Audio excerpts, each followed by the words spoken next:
pledge allegiance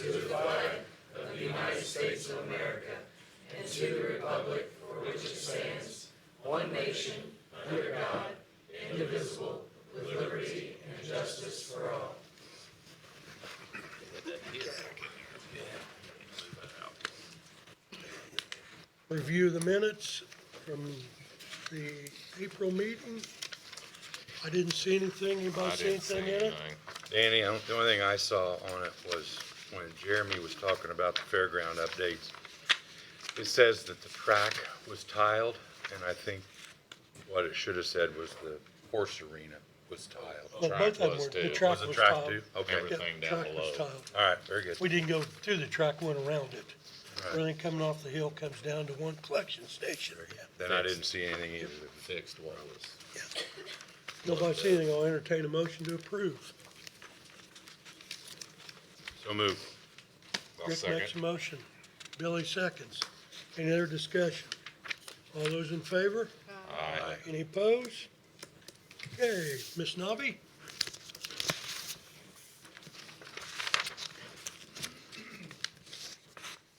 Good morning, how are you? Good morning. Good. So we've applied for a grant at the Health Department through the Food and Drug Administration and the National Environmental Health Association. We've been awarded the grant. I took it to the commissioners yesterday and they approved it, so I'm here presenting it to you today for approval. The grant is broken down into two parts. There's a $5,000 deliverable fixed funding grant. So we'll receive that at the end of the grant cycle once deliverables have been met. And those deliverables include completing a self-assessment of our program, our food protection program, and how it aligns with the FDA's food protection program, completing an audit, and someone else who is already FDA standardized has to complete that audit. I've already got someone secured to do that. And then after those two have been completed, we will work on completing a strategic plan to start implementing changes into the food protection program to then align better with the FDA. This doesn't require any restaurants to do anything different, so there's nothing, no different regulations or anything like that. This is just all within the health department. The second part of the grant is a $3,500 grant. So that is for the training. So that would cover us to go to Kansas City, Missouri for the training that kind of walks us through self-assessment, the audit verification, and the strategic plan layout. So that's what I've got. If you have any questions, I'm happy to answer them. I did provide a breakdown to each of you, I think, kind of with my estimates of how much would be spent. So the 3,500 portion will be reimbursed based on however much we spend. So I tried to keep it as low as I could. I'm not trying to spend all $3,500. And then the $5,000, there will be a portion of that left over once we get that reimbursed. I don't plan to spend all of that up front. We might need that in the future for equipment or any other inspection tools. So it can be used for anything. Yeah. Yep. Anybody have any questions? Well, the commissioners approved the grant. Amount requested 8,500, correct? Yes. Everybody have a copy of it? See what's going on, how she broke it down. Yeah, the breakdowns.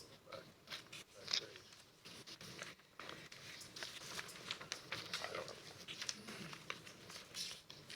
Any questions? Not, I'll entertain a motion to approve. I'll make that motion. Deanna makes a motion to approve. I'll second it. Kenny seconds. Any other questions or discussion? All those in favor? Aye. Any opposed? Okay. Thank you. Thank you.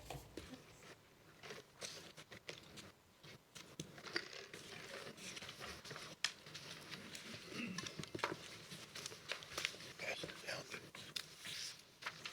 Okay. Mr. Planet?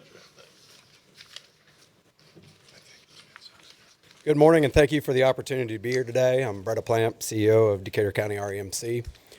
We appreciate the support Decatur County has shown throughout our process. ARPA funding helped us create real momentum for the broadband expansion. PowerStream Fiber is a true success story for our rural community. What began as a need and a vision is now delivering reliable, high-speed internet to homes and businesses.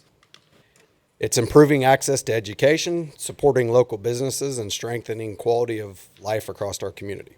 This project positions us not only for today, but for future generations. To get us started, I'd like to introduce Sam Ruff of Decatur County RMC. He's our technology manager and project lead for PowerStream Fiber.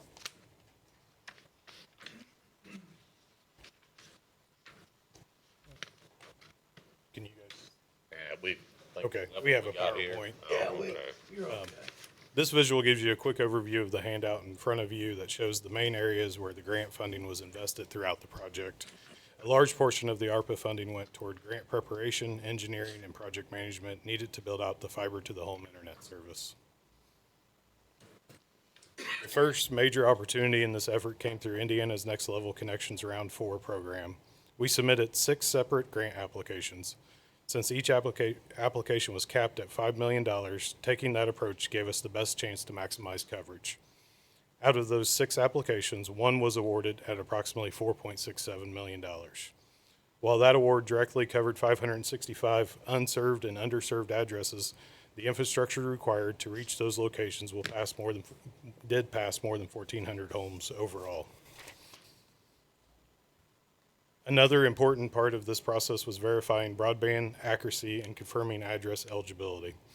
Through engineering studies and field validation, we found areas where reported internet speeds did not reflect the service residents were actually receiving.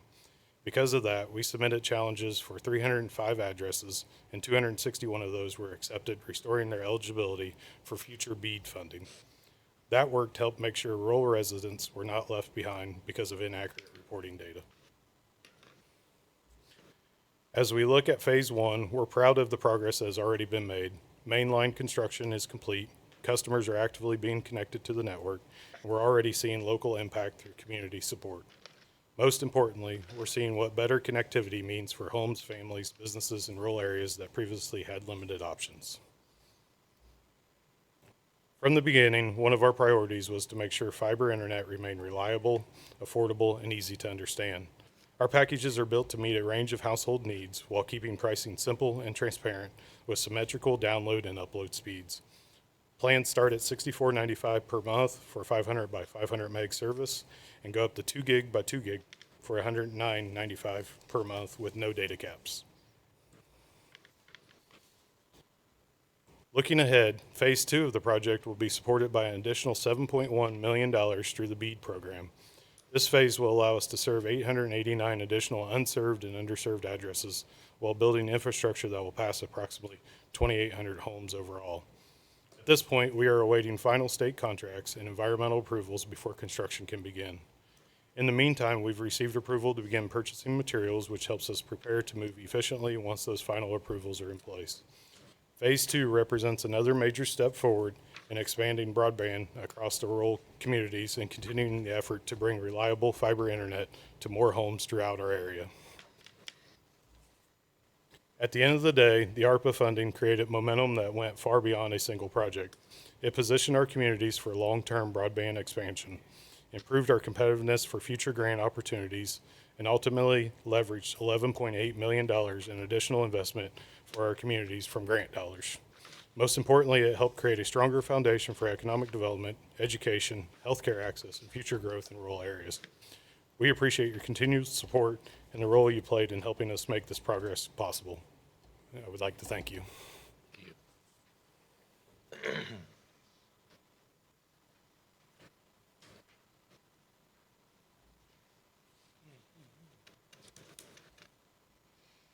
Anybody have any questions on?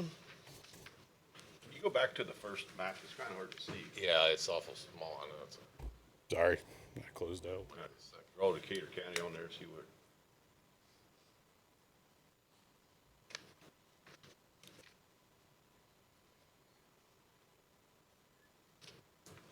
currently, how many people are signed up? In the first phase, we have over 400.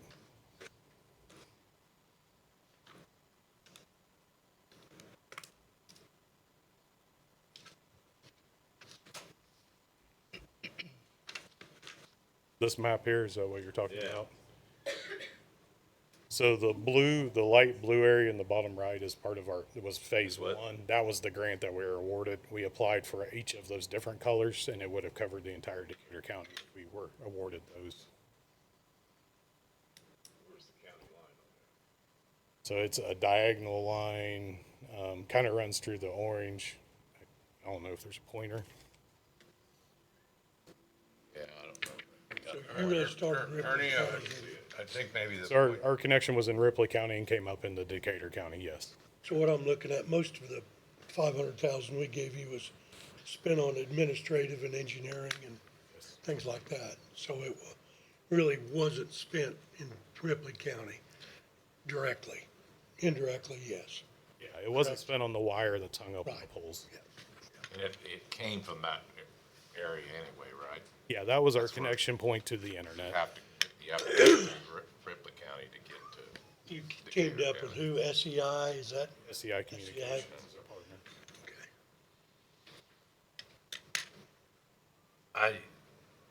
I think about this kind of as a value kind of thing and I wasn't on the council when this was done, but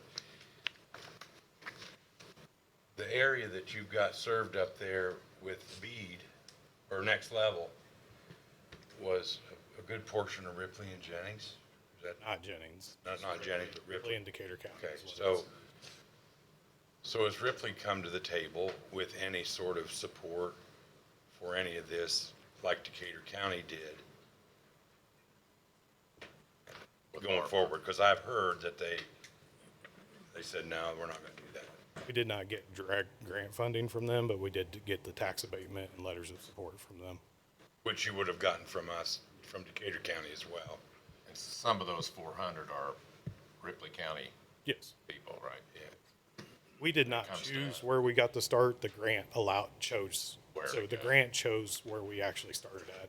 If we had it our way, we would have covered the entire Decatur Sure, I County with all the get it. grants. Who was on the grant that made the decision? That was the state of Indiana. The what? State of Indiana, the Next Level program.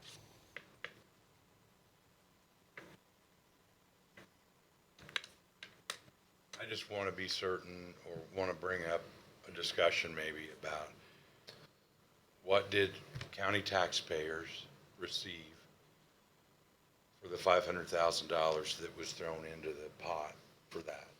You know, I To be- fully support. To be the fair, program. this wasn't county tax dollars. I get it, I get it, I get it. So the next thing is also BEAD. So it did help fund some of the BEAD grant applications and stuff, and that's going to fund a very large portion of Decatur County as well. Now, have you got more grants coming in? With BEAD, yes, With BEAD. that's the $7.1 million it's going to cover outside of that and kind of makes a whole loop around our territory. And once again, we applied for the entire Decatur County. We were awarded X amount of addresses out of Decatur County. We did not receive it all, but we did receive quite a few more addresses. And we'll be serving a lot more Decatur County residents. The light brown is next phase. I do not have the next phase on here. So this will be the next phase, which it's kind of hard to see. So in the bottom right is where we started, and then everything around and up and around and that has color is areas that we're going with BEAD. So it'll be Base Road South now is covered. Base Road North, and how far north does it go? I can't make it. Yeah, it's hard to see. Yeah, it is. It's narrow pass because we're just getting to the addresses that we were awarded, so we can't branch out too much. There's a certain distance that we can reach, by getting to those addresses. So that's why we were awarded 889 addresses, but we're able to pass at 2,800 homes. Have you made it to the Millhausen area yet? We will be getting into that area with the BEAD grant. Okay, well, I've got grandkids down there that, it takes 45 minutes to download a paper to send to college, So those ones that you pass by, will they be able to connect at some point in time, or? Yes. Yeah, Yeah, any of the homes the passings that we pass, we'll be able to connect. okay, and then when this BEAD grant application is over and done, will there be one right behind it for the rest of the addresses, or? The rest of the addresses were awarded to other companies Oh, that were okay. available. We don't foresee that they will release any more grants in the near future. Okay. Indiana does have a connections program. They call it ICP, and you can pick up a few addresses here or there with that. But that's the only other real grant opportunities as of right now. But everybody that you pass by can at some point hook onto, Yes, if we're able to pass by the home and it's on that road, then yes, we will connect. Okay. if they want service. Is this probably the last beads you're gonna get? I would say yes. There's a lot of talk because the state of Indiana did not use all of the BEAD dollars. They did not award it all. So there's still a lot of work at the legislative level of what they're going to do with that leftover money. And then also concerns that the people that are awarded the money may not build it out. So there could be opportunities in the future, but as of right now, we would say this is the last grant, large grant. I've got 2 or 3 lines in front of my house on 46. Nobody will hook me up. I'm on Starlink now. You know, I mean, they just look at you, nope, going to Greensburg, you know. Can we get a better copy of that map? Can you get us one on paper that we can read?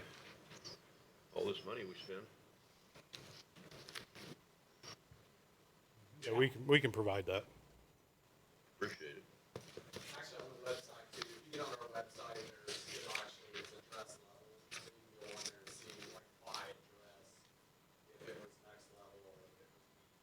Well, I'd like one on paper that I can show people when they ask me. So it goes by your house, Danny? No, No. doesn't not this go by doesn't, no, I've got Okay. 3 other lines past I the thought you house. said that it passed through. No, they don't, no, if they did, I'm on Duke, so they'll never use it, probably never be on a Duke pole, you know? No, I don't know how many's laying out in front of the house there. Anybody else have any questions, concerns? Down Ripley County, but it's not east.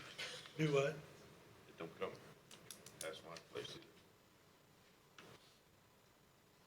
I got a lot of members from down Ripley County. Hell, they say it's great, but well, no good so if you can't you get it. guys don't go past some of these houses. The other contractors, are they gonna, so will Decatur County be completely covered at some time? According to the FCC maps and the BEAD grant, anything that was unserved and underserved is covered with the BEAD grant. Now, what the other companies do, I can't tell you what they Okay. end up doing with it. Yeah. There was several other companies that were awarded grants in Decatur County. But there's no guarantee they're gonna be here. That's, I can't speak for them. Yeah, I got you. It's kind of like, I think, Watch County a little bit, that they were awarded a grant to cover some areas, and I'm not convinced that they really covered what they said they could Yeah. cover, you know? I was So- told they may not be around another year or 2. what are we doing about that? We just let them off the hook or what? Who's that? The companies that are not performing like they were. Well, it's a state, it's. I was gonna say, I don't know that we have We any didn't get on control that over jurisdiction whatsoever, over that. but the state would, I mean, We didn't, the only money we gave was to Right. this Power Stream. We didn't give any money to anything else. I remember years ago, that watch company had gotten a horrendous amount of money from the federal government. Yeah. So they were gonna cover all the unserved parts of Decatur County, and I think they pocketed the money and went Which on is why we vacation. decided to support REMC, a local Yeah. company, to do this. Yeah, exactly. Exactly. Okay. Any other questions or concerns? I just say this, I think, and Danny, I don't know what you pay for Starlink, but having the competition within the county, whatever company it is, whether it's Great Plains or Power Stream or whatever, but I think you're paying less per month now than you would have a year ago, probably. So there are values there that I think I are mean, being, I pay less than what they're charging on their minimum right now. yeah. So that's a good thing, I think, for the community as a whole. Thank you. Thank you, appreciate it.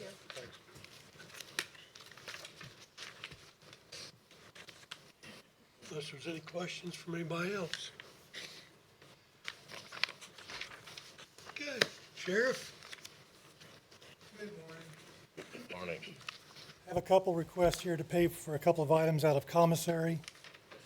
Both of these items fit under the Indiana code as far as the commissary purchases that the sheriff can purchase. But due to the actions of a couple sheriffs and scrutiny of commissary lately, want to be upfront and make sure I'm transparency with you. So anyway, the first one is the Serve Safe program. It's a food safety program. Typically we have 8 or 9 inmates who work in our kitchen every day. And there's a couple of them expressed interest in this program. What this does, it's a one-day class the Board of Health is going to put on for free for us. There's costs in the books and the tests of $59 for the, $59 for the books, $38 for the test. The Board of Health will grade the test, and upon successful completion, they get a certification. And what this does is once they're released from our custody, it does give them a leg up to have this certification, get a job in the food service industry somewhere. So it's just a little perk for them, and it helps us as well in our kitchen. So again, I don't know what that cost, the total cost will be, because I'm not sure how many participants we're going to have, but regardless, I'd like to pay for that out of commissary. And the second one is for a drone. Actually, 2 drones in this package, but again, drones have become a necessary piece of equipment for law enforcement these days. Greensburg recently had a couple of lost people where drones came in handy. These also come in handy for crashes with serious bodily injury or fatal. An overhead view of crashes have changed the game as well. And anything else be done for tactical uses. One of these is a small drone, one's a big one. We can put a drone inside of a house and check out for officer safety what's going on inside that house. So the total cost on the drones is $15,235.99. That's the total package. That includes software, that includes everything. And again, both of these fit within that commissary Indiana code. So I'm just requesting approval to go ahead and make those 2 purchases. What kind of money's in commissary? Oh, I'm sorry, yeah. Our balance as of this morning was $85,616.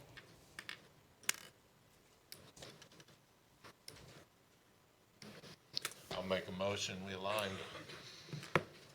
Purchase both of those. I'll second. Motion made by Bill, second by Deanna to purchase a drone. You don't know how many books you're gonna need yet, do you, Sheriff? Again, I don't, but I don't anticipate that being more than $500 total. Okay, no problem. How long does it take to get them?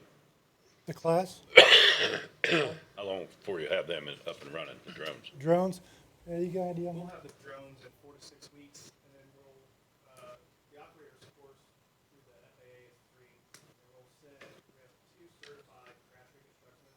We'll send those 2 immediately to that school. We'll hope to have them certified before we get the drones, and then we're gonna send an additional 2 people up to that certification next. So with any luck, we'll be up and running in less than 3 months. Any other questions, concerns? This 85,000 balance you have in the commissary, is there at some point where you need to maintain the dollar amount in there for certain things, or where you at on that? I'd like to maintain around 100,000. You're a little short of that right now. Correct, we are. But that's what's ideal for me, but Okay, again, these are purchases that, in my opinion, are important. yeah. Well, I understand that part of it. The numbers have been down a little bit, right? Isn't that what you? Our inmate numbers are down, our population's down right now, which is Good. good and bad Yeah, both. that's right. Yeah, Watch out. yeah. Okay. Any other questions? A motion and a second on the floor. Any other, all those in favor? Aye. Any opposed? Okay, thanks, Sheriff. Animal Control Director introduction.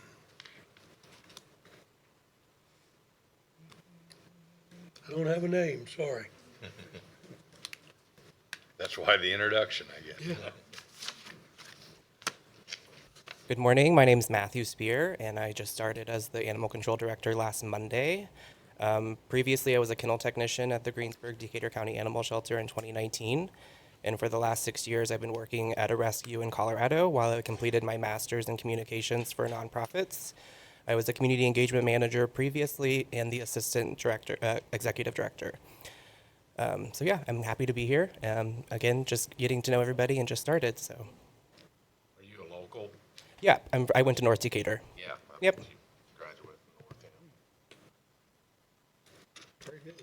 Any other questions? Welcome. Welcome, man. Thank you. Glad to have I you. appreciate it. Thank you. Glad to have you.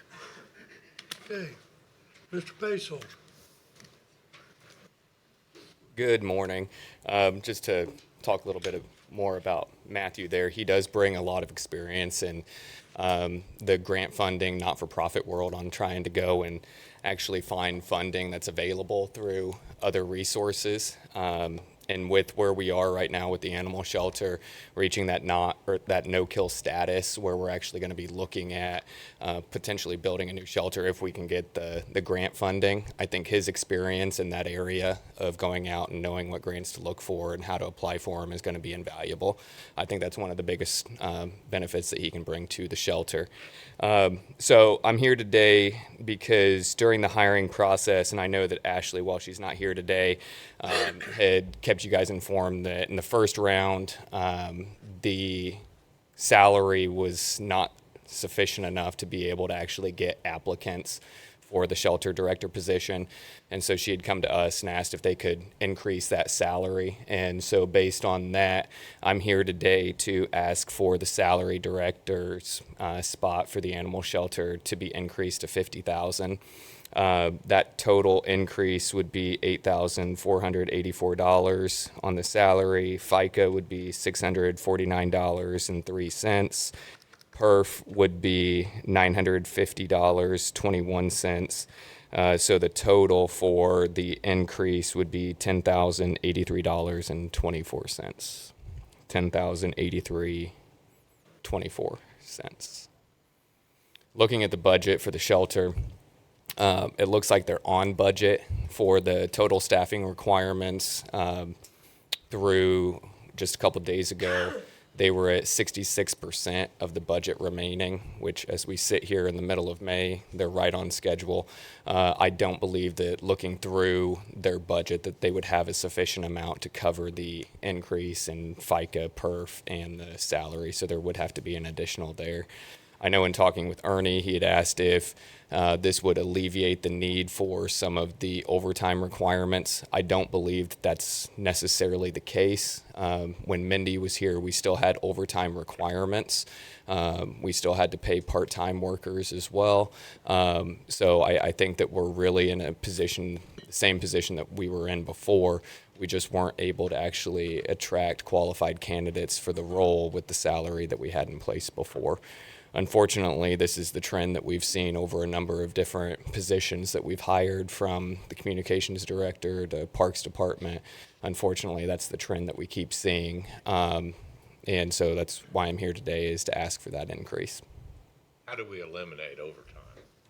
We're getting a lot of overtime, and I don't know. I think there's too much.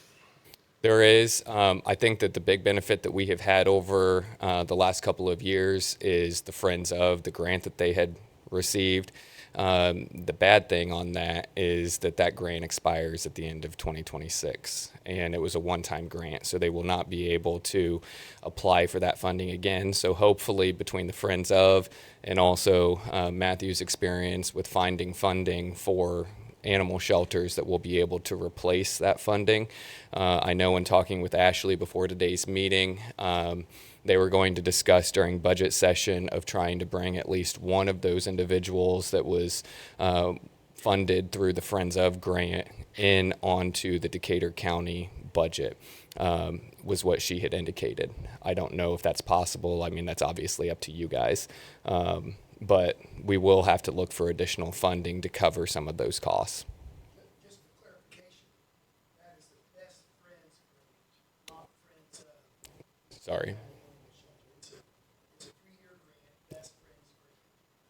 It expires in 2026. Yep. Not Friends of Decatur County. What is the salary now? 41,000. Hold on, let me pull it back up here.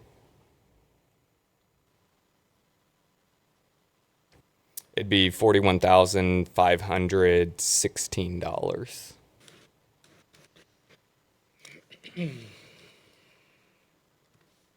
How many people does the director manage? It would be everybody that's in the shelter, from the full-time staff to also part-time. I don't have an exact number.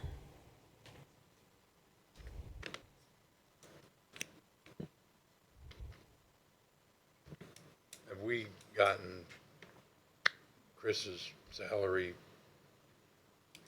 updated? We talked about that probably 5-6 months ago. Has that been done? I don't know if that has come back from Wagner Irwin Shealy. I don't know that. It hasn't came back yet from them.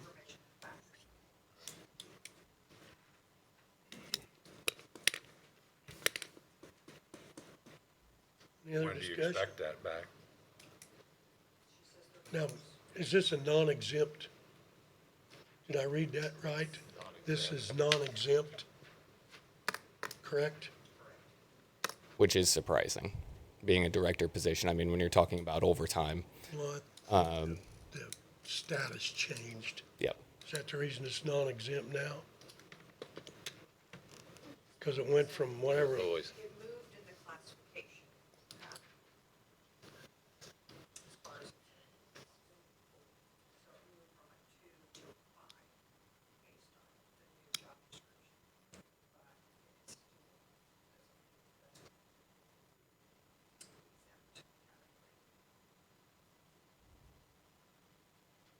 Any other questions, concerns?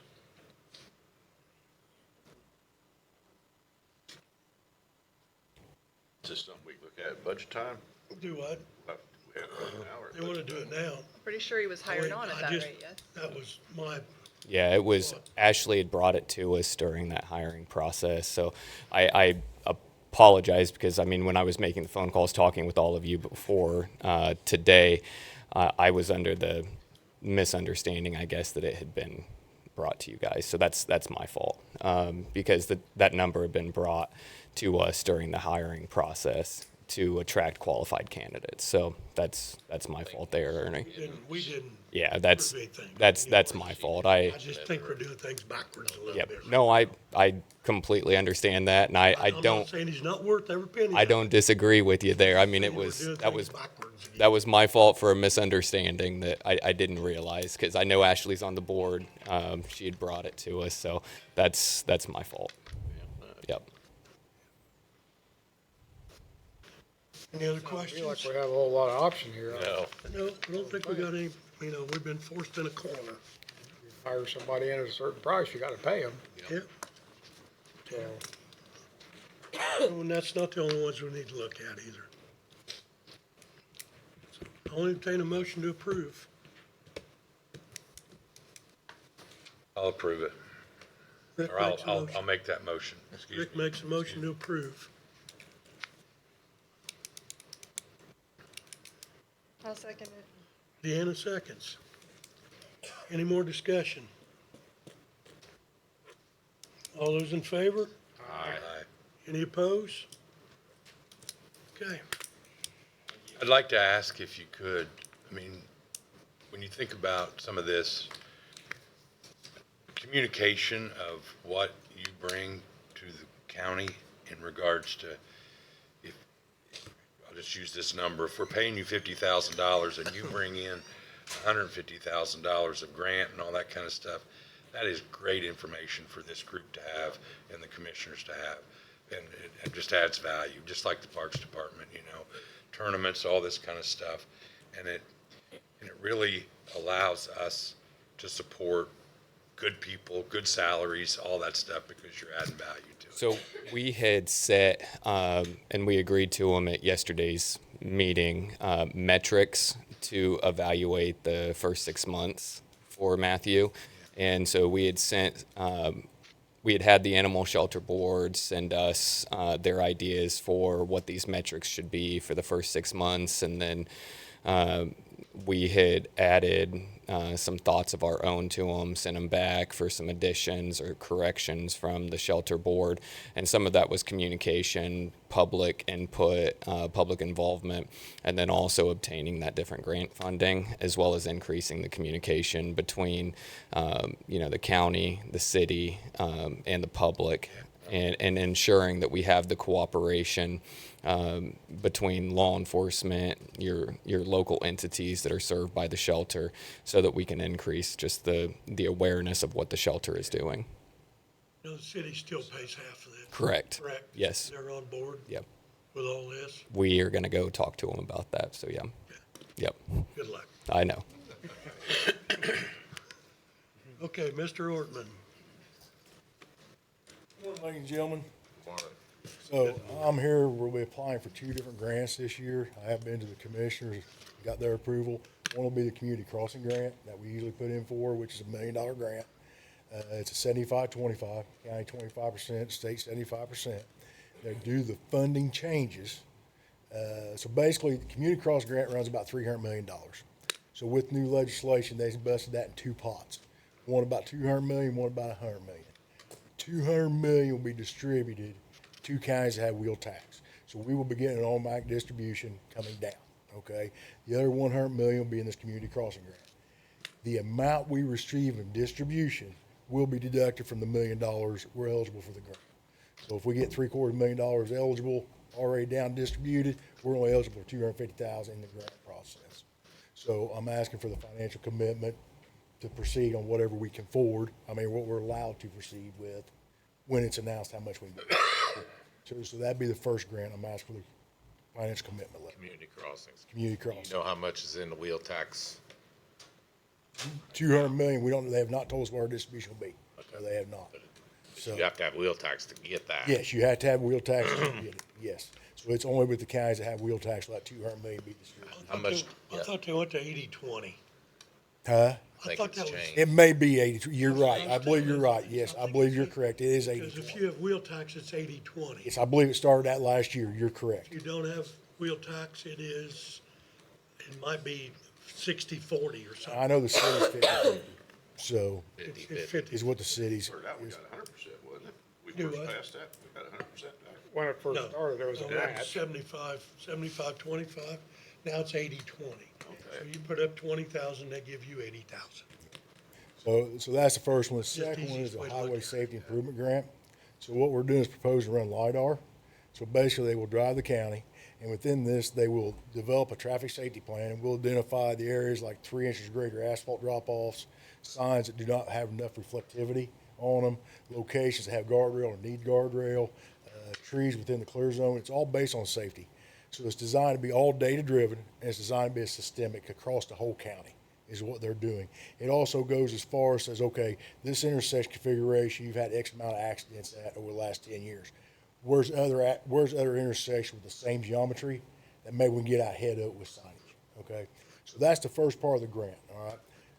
Within that, once that plan is approved and created, we can go after the additional grant following years to get the signs done or get the guardrail done. But you have to do the planning grant first to open the door up for the rest of it, is what it boils down to. This grant is a federal grant. It is up to a 100%, but they put guidance out. So the guidance last year was 90-10, county 10%, feds 90% is what it was. Within this, there is now interest with Greensburg and the Assembly Incorporated Towns to partner, to have theirs also run, which increases our chance of getting it if we partner with other organizations, okay? So there will be a meeting taking place with all the pertinent parties for that. Yeah, so I think we got a pretty good chance of getting it. I'm guessing our share is probably gonna be, total, $650,000-$700,000, so ours will be a $65,000-$70,000 cost share, if it's the 90-10 like it was last year. That's not been announced yet. I mean, like I said, it could be up to 100%. So our 10% is gonna be 600,000? No, 60,000 total grant, 650,000. Total. 10% would be 65,000. And like I said, that just depends on what they come out with announced. But last couple of years, it's been 90-10 is what it's been. Now you're talking about splitting that with the city and the. That would be our cost for our portion. Theirs would be above and beyond. So if theirs is 200,000, they would have to pony up our 20,000. So 20,000. it'd be a cooperation of putting them in together, but it'll still be separate projects within it. So like City of Greensburg, they want to identify all their ADA sidewalk ramps. They want to identify street lights. They have other things they want to identify differently than us in their portion. They can identify manholes for utilities. So that's what a lot of like Westport, they would identify the other utility type stuff also. So it's different for each individual what they're wanting to identify within their assets. How many total dollars are you looking at and where's it coming from? That's We- the easiest way to. So right now, I'm gonna forecast 65,000, okay, and I would be looking at doing it out of a capital improvement portion. So probably MVH is probably because the data would actually be considered an asset. Okay, so since we're above 5,000, that'd be how I'd propose that. Everybody get that? So you won't, is this the same deal that the executive committee and Serpic talked about? Or you weren't there, never mind. So I think this was talked about at the Southeastern Indiana Regional Planning Okay. Executive Meeting. So when you think about 65,000, and to Danny's point, how long will it take to drive all of these intersections? When will that $65,000 bill come due, you might say? Is that kind of Yeah, I'm just, you're you going, know, I'm, just- So what I would forecast, How much time will it go get through awarded this year, next spring. It actually be awarded out to the contractors, drive the roads, et cetera. So, I mean, you're probably talking 2 weeks to drive the roads. Is probably what you're looking at. talking about 2007 before this would start? Yes, it'd be 2027 So project. if we need to account for this in budget time, Yes. we can do so for 2027. Yes, it'd be a That'd be- 2027 budget. No. We got to apply this year. Right. We have to have the financial commitment letter this year with the application. The letter's different than the green salad of salvation. It is. That is exactly correct. So, yeah, so I'm asking for the financial commitment of it. that's for a commitment. Yes. I don't see any problem with it. I think it might be something that needs to be done. That's just my opinion. If it saves litigation on one issue at some point, you know, it could make a difference if it allows the sheriff's department to know and understand a crossing or a area that's risky, you know, maybe that's good stuff, so I would. I entertain a motion to make a commitment. So moved. Rick makes a motion. I'll second it. Billy seconds. Any other questions, concerns for Tim? All those in favor? Aye. Any opposed? Okay. Thank you. Now, Yes, so this just popped into my head. yes, You are estimating that it might be 90-10. yes. So we need to be prepared for a 80-20 or whatever it shakes out to be, right? Yes, we need to prepare, but like I said, last 2 years or 3 years has been 90-10. They will not tell us that until they say, okay, go ahead and apply. But you'll have that in your budget for this year to Yes, we will cover it have for that. next Yes, year, we yeah. will have. We've actually been in conversation with NDOT, and it's, so within this process, you have to get federal highway approval to even say it's eligible to apply before you can even apply. The federal highways have said, yeah, this is an eligible project, to go ahead and apply. So, yeah, we've been in contact with NDOT, so the odds look decent, they really do. I like 100% better. But I do too. If you can pull it off, we'll go for it. How long is Northeast 80 gonna be closed? Do you have- 60-day closure. 60. June 1st to July 31st is the day, and that's part of the I-74 project. Yeah. Okay, so that'll be the overpass reconstruction, Northeast 80. So it's a June 1st, like I said, to July 31st projection. All right. Following that, we actually have a culvert going in down there, be west of 350, Yep. which we can't close them both just because emergency response and everything else. Yeah, It'd you be can't, very yeah. bad to close both of them at the same time. So we will hold off till they open. Ours will be like a week closure, is what ours will be. They ain't gonna take those trees off the overpass That's or what I'm wondering, anything? too. I do not know what the scope is for that. Be a damn good time to do it. Yeah, That's- could, time to could clean you it up. mention that to? Yes, I can follow up the contract, see if we get something. I'll get you some verbiage. I'll get you some information on it. Yeah, I mean, that'd be a perfect time to do that. Yes, That yes. Overpass is so growed up. Even where you guys took that off, it's Yes. just hard to maintain. Yes, yes. So, yeah, I will follow up and get some information on it. Any Thank other you all. questions for Tim? Danny, are you guys committing to both grants or just the, Just that one that we voted on, Okay, I just wanna just the make sure. 65,000 right now. I didn't know if you did the community Well, you crossing one never- as well. You never told me the money on the other Crossing one. grant's the first one. Yep. So that's the one that's tied to the wheel tax distribution, by us not knowing what's coming down. So yes, that's another one we have to have the financial commitment letter to submit with the application. But I can't say what it's gonna be because I don't know what the distribution's gonna be that we're gonna be, the remainder we're gonna be eligible for. Is there funding in there to cover? Yes. that? Okay, We got the funding, yeah. Like I said, it's reoccurring, so we're anticipating it already. okay. Well, then we just need to add that onto there. Do what? We just need it added onto that, Add it onto that? yeah, Okay, add it onto that. yeah. If we have the funding to do it already, which. Yeah, we've got, it's probably in the wheel tax funding. Okay. Thank you. Okay, transfers. Let's go through what we got here. We got one.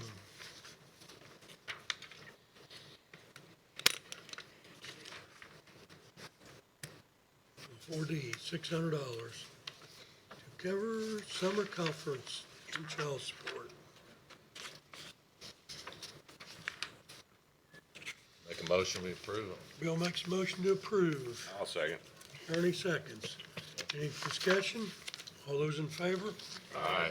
Any opposed? Okay. Salary ordinance. I see all that. Okay.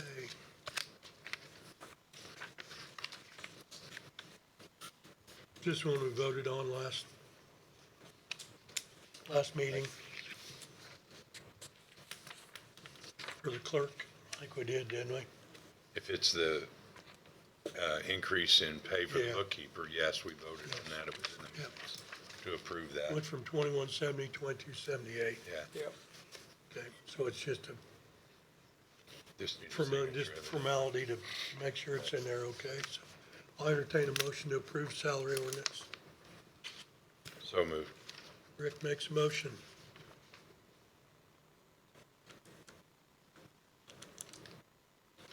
I'll second it. Bill seconds it. Any other discussion? All those in favor? Any Aye. opposed?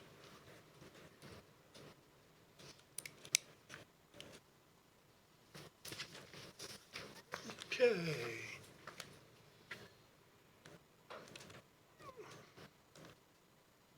Riverboat money, not-for-profits. What is that for? What that is, and correct me if I'm wrong, but Christie has been getting some questions from folks about coming before the council at budget time to request riverboat money. Kind of a new thought, but I know there's been some just offside discussion about moving that riverboat money in as a whole to the Decatur County United Fund and allowing them to use those funds to, as part of their maybe campaign or whatever, but I don't know of anybody that has requested riverboat funds that do not already work with the United Fund. And if you've ever been on the United Fund board or been part of that, they do a tremendous job in looking over all of the work that these nonprofits do and really making sure that they're doing what they're supposed to do and that there's value in all of that. So if we ever wonder if we're given to the right group in the right amount, if we give it to the United Fund, I think we can rest assured that it'll be handled in the most appropriate way possible. So that's the suggestion. I don't know that there's any action needs to be taken on it, but Christie. We'd have to approve, but I'm not so sure they still wouldn't come back. Well, maybe so. I'm not sure. we But still at that wouldn't get it. point, you could just say, Go to the go to the United Fund, because that's where this is at. Currently, I think the United Fund works with 15 or 16 nonprofits. I don't know if anybody else knows an updated number, but certainly there's others that could apply if somebody that normally comes here, but Catch a Ride goes there, New Directions goes there, the list is that, so. just- Basically, it would just take that off of our agenda where each one of them comes to Come us. to And us. basically, we're just dividing it anyway, so they would actually be vetting them a lot more than we already are. Have you talked to Joanne? I have mentioned it to her only in passing, because I didn't want to get the cart before the horse Right. necessarily. Right. So, but she is aware. Okay. Well, I think we definitely ought to pursue it. I'd like to see that, I mean, we did what we were able to do, but I think we could do a better job with that money if we had somebody looking it over besides us. I mean, that's what they do, so. And I don't know how long that money's gonna be there. It may not be there much longer. Maybe it will, I don't know, but what's there right now, I think we could do a better job of, Can we do that just at budget time, just know what the amount is and then yeah, put that in there? I'm sure it can be handled in multiple ways, just as long as, yeah. as Christie knows that that's the direction we're going, so she can tell those nonprofits that are asking for, agenda time on the budget discussion, that this is gonna happen and they need to go across the street to the foundation or to the United Fund. I'd say we pursue it, what my vote would be. If it's, hell, if it's, we can do it, I have no problem with it. I don't have. Yeah, I just, Brian's about it. Got a question. Absolutely nothing against that. United Funds still have wire decisions blocked out times for raising funds and such. Yes. Would these organizations then have to follow the United Funds policies as far as qualifications for funds? If they're already working with the United Fund, they are currently respecting those blackouts. I understand those who are working, nonprofit have it come in or something like that, they then have to adhere to. If the Brian Robbins nonprofit would go to the Which I am taking. United Fund, you would likely have to be subject to that blackout time period as well, yes. So I can check that out, you can check that out if you want, but I think most of them are 501c3s that we. I would say most of them are already experiencing that. That's just that's just a mooch fund. Well, that's a good point, Brian. I would, I got it. Just follow up on, I'll follow up on that and get you guys. Most of them we do give to are, they are good organizations. I mean, that may be something that, if it becomes an issue, that we could review those criteria and establish our own out of that. I mean, Yeah, yeah. I definitely would pursue it, yeah. okay. Along those same lines, do you have nonprofits that the council gives to who are not under the United Fund? That's a question that I don't know for sure yet. We've got to figure that out. I would say 4-H is probably not with United Fund. Does 4-H get riverboat money though? Yes. They do. 4-H council gets riverboat money. We give them riverboat money. And there might be another one or two on there. I'm not. I guess we could still at budget time say, we'll give you, we Yeah. have our, like 4-H, somebody we want to give a special amount to, then they can do the rest, you know what I mean? I'm not sure. Well, anytime you think about something different, it poses Because- questions on the three, so I'm I've not got. sure the council is. I'll check on that and see. 501c3, are they, Bill? I'm I not don't sure know the about 4-H that. council is I don't think so, 501c3. Things like I don't that, know. criteria. I know the 4-H Council has gotten grants from the Community Foundation in the past. Right. But I'm not aware that the council ever got anything from the United Fund that I'm aware of, because it's just not the same wheelhouse. Okay, we can Lots look more at it. checking to do, We can so we'll pursue it. do Definitely that and see pursue what it. we come up with. It can be tweaked, yeah. Okay. ARPA interest ordinance, everybody get a copy of that? You're gonna add the ARPA's interest to the Yeah, ordinance? there was an issue on that it wasn't being separated out. Right, And probably going to this county this general. clarifies all of it, yeah, Yep. We just added to it, yeah. Yeah. so need a motion to approve ordinance 2026-12. 12. So moved. Ernie makes a motion. I'll second. Deanna seconds. Any other discussion? All those in favor? Aye. Any opposed? Okay.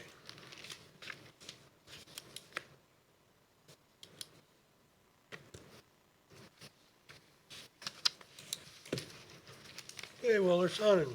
Okay, Brian, you got anything for us? Yeah.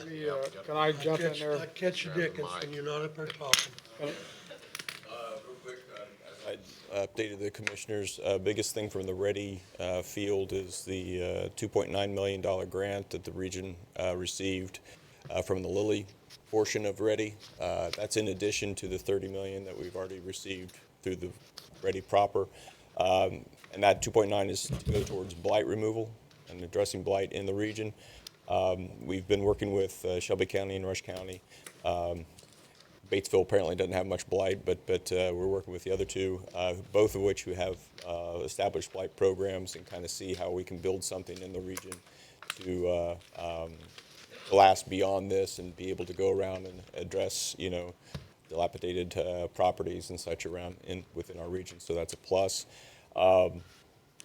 Wanted to thank Mike and the EMA for meeting with the local industries, talking about the weather-related hazards and such, and how that decision process goes on the county level to make sure that they know exactly all the steps that are taken prior to declaring a red level warning or others, as well as let Mike understand what the process is within the industries, when the shifts are, when they would ideally need to know. So I think that those lines of communications are open. And then, while we evaluate projects that are in the area, which we are getting some more looks, particularly in the Adams Rail Park area there north of Honda, we've been preoccupied with the tax abatements, the reporting that's coming in. They were due on the 15th. One thing that the city is doing because of SEA 1, they are reviewing their guidelines, tax guidelines, particularly with regard to personal property taxes because of the depreciation level going down to zero.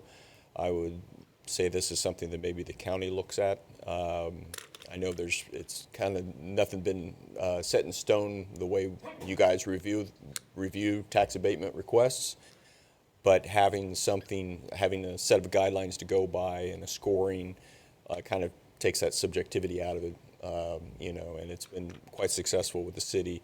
Plus that also, in my talks with businesses, the businesses know what to expect and what not to expect if you have a guidelines. Now, it's not the law, it's not an ordinance, but it helps guide your decision making in doing that, and gives them, an idea of what they can expect from the county when it comes to incentives and whatnot. So I'll toss that out there. Be glad to share the city's guidelines with you guys if you want to do it, but something I'd be glad to help with if you guys want to do that.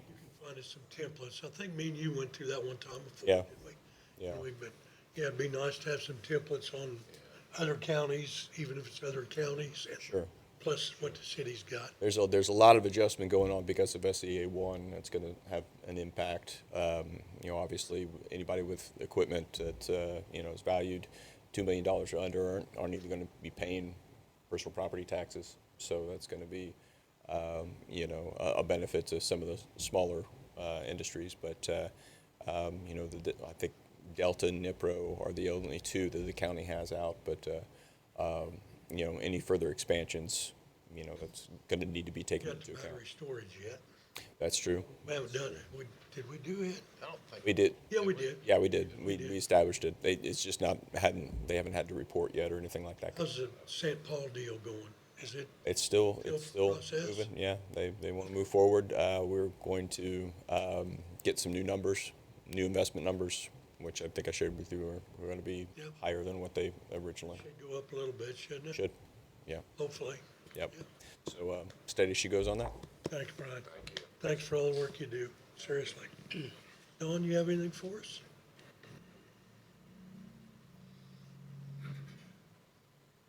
Good morning. We do have an after-hours networking event tonight at the TAP from 4 to 6 p.m. that is free and open to the public. Main Street Greensburg's Executive Director Allison Beck will be presenting, and she'll be talking about different opportunities that people can get involved with Main Street in the downtown district. So if you have the time to come out and hear a little bit more about those opportunities, we'd love to have you. We do have the Women in Business Conference coming up. We are probably about 80% sold out on that. We do have a few vendor spaces left, as well as attendee tickets. So if you're wanting a day out of the office, that is a great day to, be just renewed and, invigorated, and let us pour into you for that day. So it's just a really, really great inspirational day. We do have Jan Green coming back, Anne Marie Tiernan from WTHR, and Nicole Bush, who is somewhat local to the state of Indiana. So really great lineup there. I do want to announce, and I forgot to mention this yesterday in the commissioner meeting, we have a ribbon cutting for the Batesville Memorial Public Library's Arts and Innovation Hub. That is on June the 3rd. That is one of the READY projects that has been completed for the region. So they will be hosting an open house from 11 a.m. to 1 p.m. that day with a ribbon cutting portion and all of the comments being made at the 11 o'clock hour. So please feel free to join us for that. And then upcoming, we've got our 41st annual Day of Summer Golf fundraiser being held on August the 7th at the Greensburg Golf Club. So look for more information on our website and social media for that. Any questions for me? Just I want to add, the Historical Society is ever moving closer to the 250th anniversary celebration on the 4th of July. Obermeyer and Young, if they've not told you yet, has agreed to come in to hang flags and stuff with their crane. Is that, you aware of that? No, Charlie and I are going to hang. Okay. We're using county highways, JGL. Well, I think in the notes of the last meeting, it said that Obermeyer had offered to do that, so. If we need some height, we might take them up on that offer. I believe we can get all of the things, the bunting, the flags, the banners, with the highway department's JGL. There'll be a shirt purchase available, I believe, because they're going to recreate a picture. Everybody on the courthouse lawn. I think the shirts are $25 or something like that. Sponsorships for those are currently being sought after in the amount of $250, $500, whatever, it might be. So if there's a local business that wants to do that, reach out to the Historical Society and get that squared away. But that'll be a pretty cool event. Thank you, Don. Anybody else have anything for, yes, ma'am? I just wanted to give you guys a quick update. I haven't spoken with you in a while, but this week is our install of our new 911 system. So just a quick update, this is the install week. It's been a project, it's been about a year, a little under a year, but right at almost a year since we talked about it. So installs this week, next week is configuration week. First week in June is going to be our training week, and then June 8th, we go live with our new system.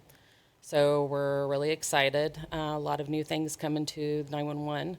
And then also today, the other project that we talked about, again, which was about a year ago, is our tower site for the local tower, the upgrade on that.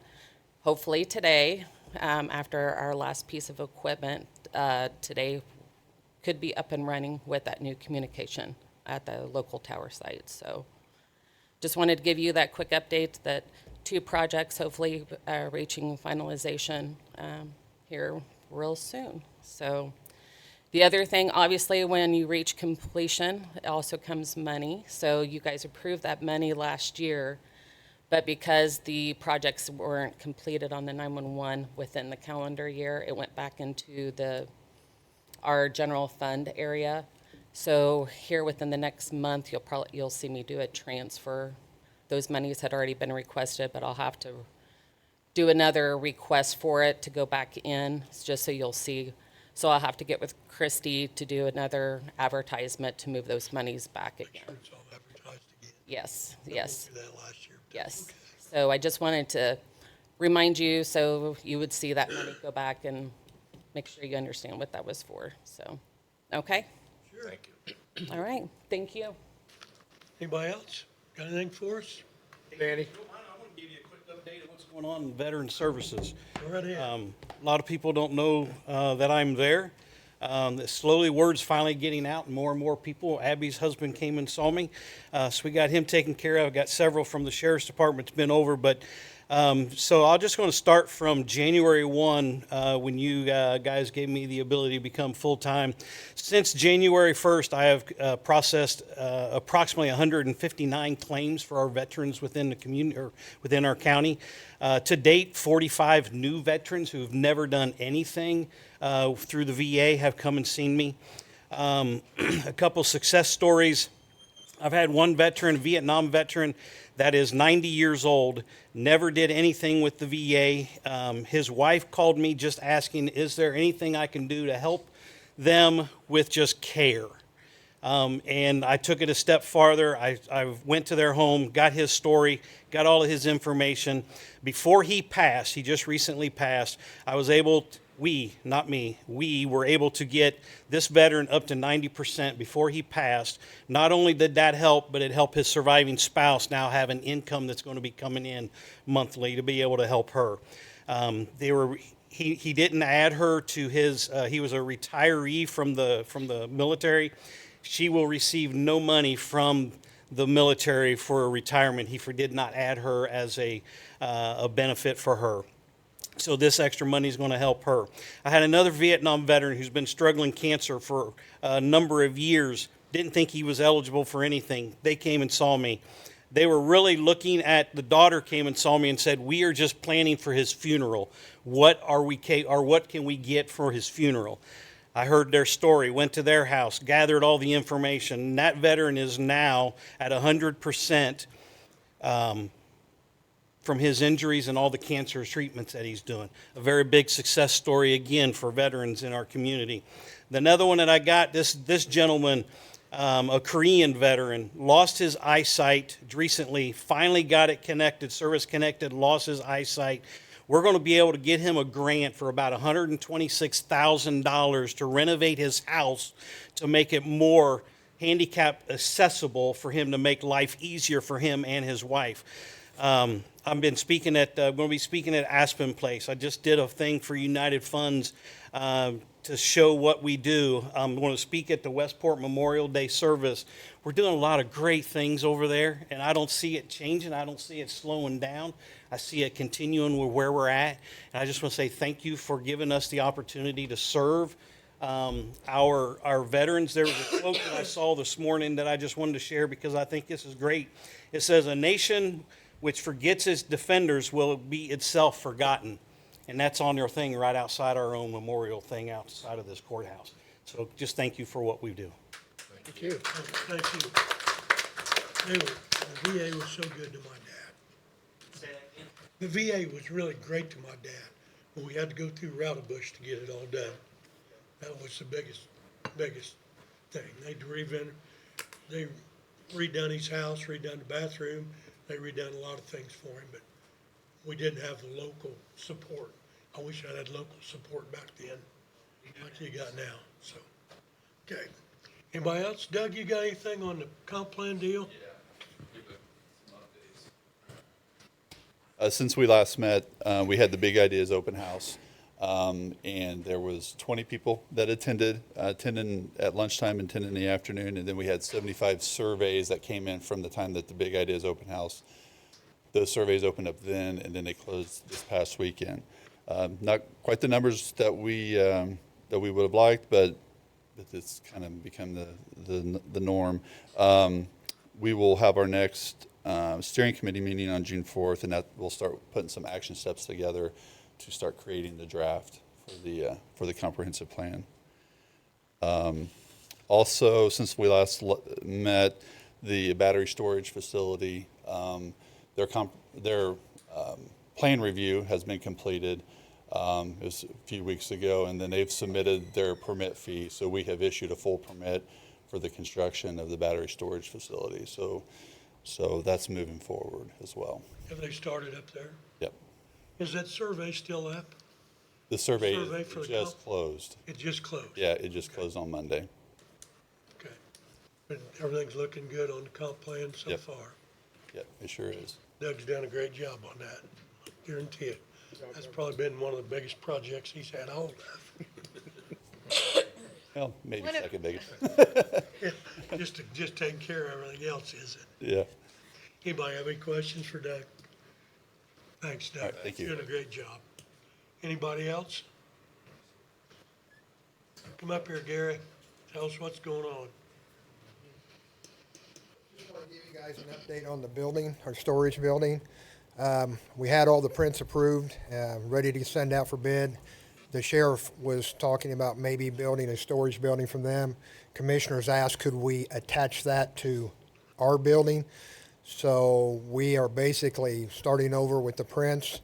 I contacted the architect yesterday, and as soon as they redo the prints, they'll get them reapproved by the state. We can send them out for bids. By combining the building, it should save some money, and we're going to move it. Instead of being on the north side of the lot, it will go to the south side of the lot. And they've talked about maybe cutting off where the building's going to be, adding that to the sheriff's lot, so that if for some reason you were to sell, the county was to sell the annex portion, that building and everything would stay with the sheriff's lot. So this is just an FYI, let you guys know what's going on. You got any questions? No, I know it's been a project, Gary. Yeah, thanks, Gary. Danny, I just want to, two things on the ARPA committee. We are still meeting. Right now it consists of Brian, Rick, and Deanna and I are still on that. We have until the end of this year to make sure all that money's dispersed. We've got a few accounts out there still have some funding, but we're on top of that. Second thing was, and I don't know what, why Christie didn't bring it this morning, but we approved to give $67,000 to the sheriff for the new radios project. We need to approve that. I don't know why that wasn't put on the agenda for today, but maybe she forgot, but we, I think it's because she's at conference and she wanted to be here to explain it. okay. Well, that's what it was.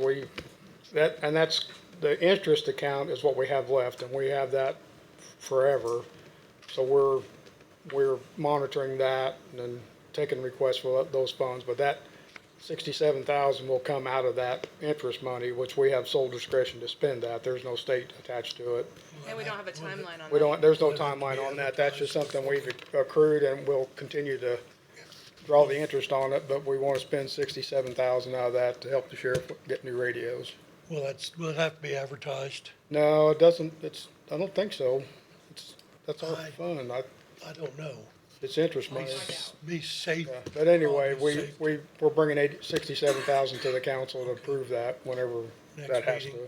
be done. It probably ought to be advertised to be safe. Yeah, being how it's our own money, I don't know if we have to do it or not, but whatever has to take place, it needs, we can vote on it next meeting, but. Yeah. Okay. But, we're in good shape. We've, I think we've done tremendous amount of work for the community with that money, and so. Now, is the principal about spent? Is it gone? Yeah, it's all been The principal- appropriated. principal's been There's still appropriated. some lingering monies in there, but. the That majority deadline of- to appropriate it is already gone. Yeah, everything's been appropriated out of the monies that we got. This money we have now is interest that we got. Interest only. And we're gonna try to maintain the sum in there and continue to draw interest on that, so, Okay, yeah, good idea. very good. Anybody else have anything else? Entertain a motion to adjourn. So moved. Second. Ernie makes a motion, Ernie seconds. All those in favor? Aye. Any opposed to that? Okay. Are you going to consider